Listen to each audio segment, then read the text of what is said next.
Bienvenue sur le rocher. Si quelqu'un analysait ton feed Instagram, TikTok ou Twitter, est-ce qu'on verrait la lumière de Christ ou juste un reflet de la culture du moment? Ce que tu likes, postes, commentes ou regardes en dit plus sur ton cœur que tu ne le penses. Et si Jésus avait accès à ton historique YouTube, à ta liste pour plus tard? Parlons réseaux sociaux et foi, parce que Dieu regarde au cœur, mais parfois ton téléphone le montre déjà. Les réseaux révèlent ce qu'on valorise vraiment.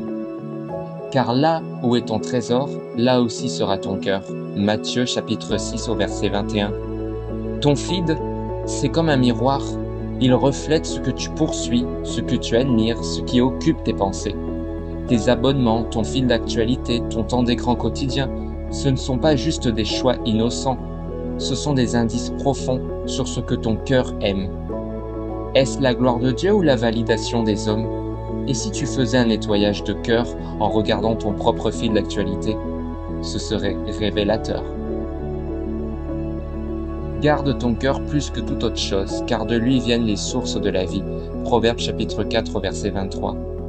Les algorithmes sont puissants. Ils captent ton attention et t'alimentent en contenu qui correspond à tes choix. Mais ce que tu regardes encore et encore façonne ton caractère, ton humeur, ta sensibilité.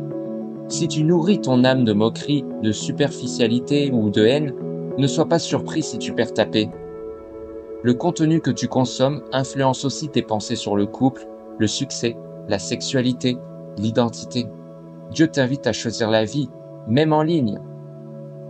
Ne vous conformez pas au siècle présent, mais soyez transformés par le renouvellement de l'intelligence.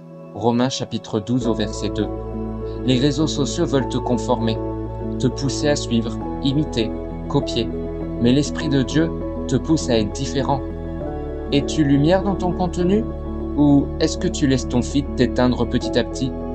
Tu n'as pas besoin d'avoir une bio chrétienne pour honorer Dieu en ligne. Ton attitude, ta manière de parler, d'interagir, de répondre, tout cela révèle ta vraie influence. Et parfois, être une vraie lumière, c'est choisir le silence plutôt que le buzz. Dieu ne t'interdit pas les réseaux sociaux, mais il veut ton cœur, pas ton reste. Est-ce que tu déverrouilles ton téléphone avant de t'adresser à Dieu le matin? Est-ce que tu scannes les notifications plus vite que tu n'ouvres sa parole? Ce que tu fais en premier en dit long sur ce que tu juges prioritaire. Les réseaux peuvent voler ta paix, ton attention, ta joie. Mais Jésus peut te les redonner. Il ne veut pas te frustrer, mais te libérer. Enseigne-nous à bien compter nos jours, afin que nous appliquions notre cœur à la sagesse. Psaume 90 au verset 12. Tu n'es pas appelé à impressionner les autres, mais à plaire à Dieu. Les réseaux te poussent à filtrer ta vie, à lisser tes défauts, à gonfler ton image. Mais Dieu t'appelle à être authentique, vrai, humble. Tu peux poster de la joie sans paraître fake. Tu peux être beau ou belle sans te sexualiser. Tu peux être inspirant sans tomber dans l'ego. Tu peux utiliser tes réseaux pour encourager, édifier, bénir. Même un simple verset partagé, une story honnête ou un commentaire bienveillant peuvent faire toute la différence. Qu'aucune parole mauvaise ne sorte de votre bouche, mais seulement de bonnes paroles qui servent à l'édification.